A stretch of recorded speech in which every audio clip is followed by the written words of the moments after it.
Have you ever turned up your guitar solo only to have your entire mix distort or sound overcrowded? In my 20 plus years of music production, I've learned a few tricks along the way to make sure this doesn't happen. So in this video, I'll show you a few ways you can make space for your guitar solos so they always have clarity. So we always really want our guitar solos to sound like they're right up in our face, but sometimes turning up a really chaotic sounding guitar solo can push your master bus to clip and distort. Now first up, we need to talk about dialing in a lead tone. Now personally, I don't change too much of my rhythm tone for my lead tone. I just bump the mids a tiny bit more on the amp, tiny bit more gain just to help those long held notes sustain a bit more. All of the main principles around dialing in a great rhythm tone also apply to dialing in a lead tone when it comes to things like mic placement and that kind of stuff. Okay, so I've pulled up a song here which is a demo of one of the really old legacy Kemper packs. I think this is a tone from my first Kemper pack, the Laney GH100L amp.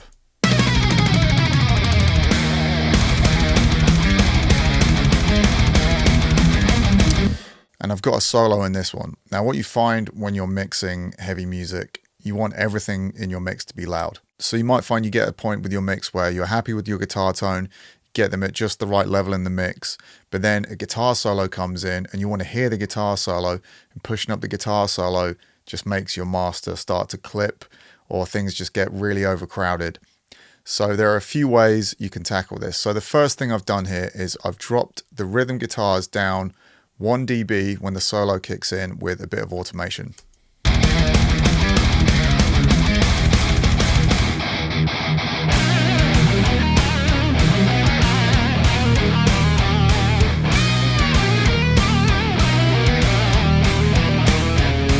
Now this is quite a common technique, but I don't like the sound of the guitars dropping out too much. So let's look at some lead guitar processing first. And the first thing I'm going to do is the C4 multiband compressor. You can use any type of multiband compressor. Again, if you've got any low notes or dive bombs or anything where the low end suddenly jumps in, this will just lock it down.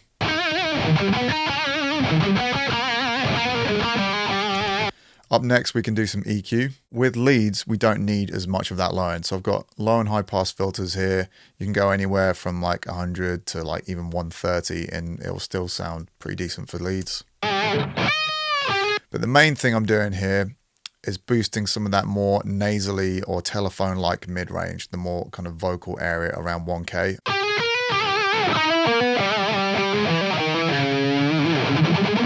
Up next, I like to limit my leads. I just do it so it's just a few dB of gain reduction.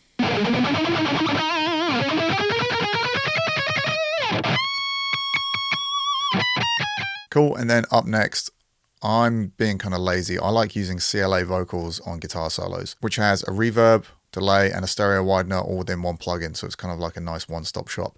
Great for vocals, but it actually works really well for leads. So I don't like too much reverb on my solos. I feel like it can get a bit washy and a bit murky. I prefer to get my ambience from delays.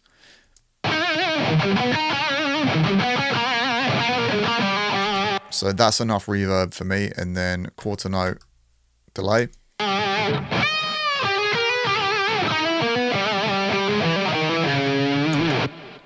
And then I'm going to get some stereo widening on it, which I love for leads. I don't love it for rhythms, but I do love it on leads.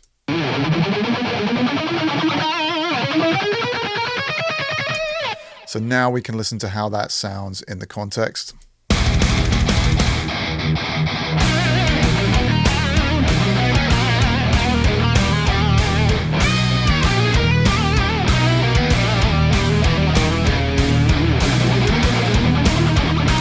So it sounds good, but I'm still not getting enough clarity in the lead, and I don't want to lose too much of the rhythm guitars.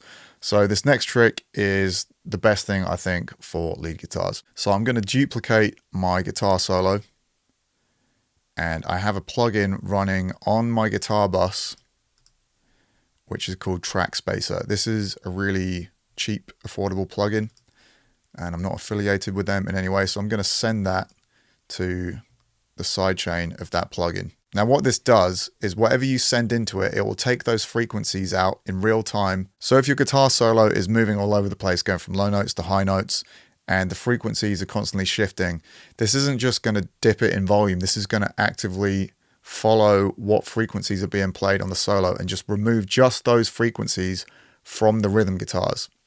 So let's have a listen to how it sounds.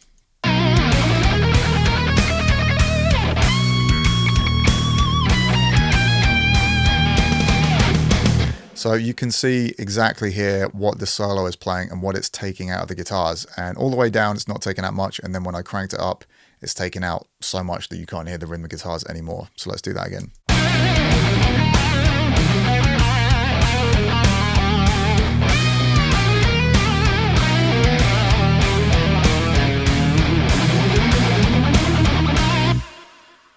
Now, the reason I really like using this plugin is because it can retain some of that thickness and fatness, especially from like the palm mutes, which is in the riff in the backing to the solo. And it's really just taking out some more of that nasally upper mid-range and high end from the rhythm guitars to allow that space to be given to the lead guitar. So you're no longer fighting and competing for layers and layers of volume. You're just kind of balancing out the frequencies in real time. So there are different plugins that can do this in exactly the same way, but I've been using Track Spacer for a long time now, and it's just a really easy, simple way of making space in your rhythm guitars for your lead guitars. It also works really well if you're doing any kind of symphonic stuff in heavy music and you've got strings, and I would sidechain my strings to my rhythm guitars, and whatever the strings are doing, it's going to start to take out those frequencies from your guitars. So it's great for doing like symphonic black metal and that kind of stuff. Okay, so hopefully that's given you some ideas on how to get your leads sounding better in your mix. If you're still struggling to get your rhythm guitars to sound how you want, it could be that everything else in the mix is throwing you off, so check this video out next.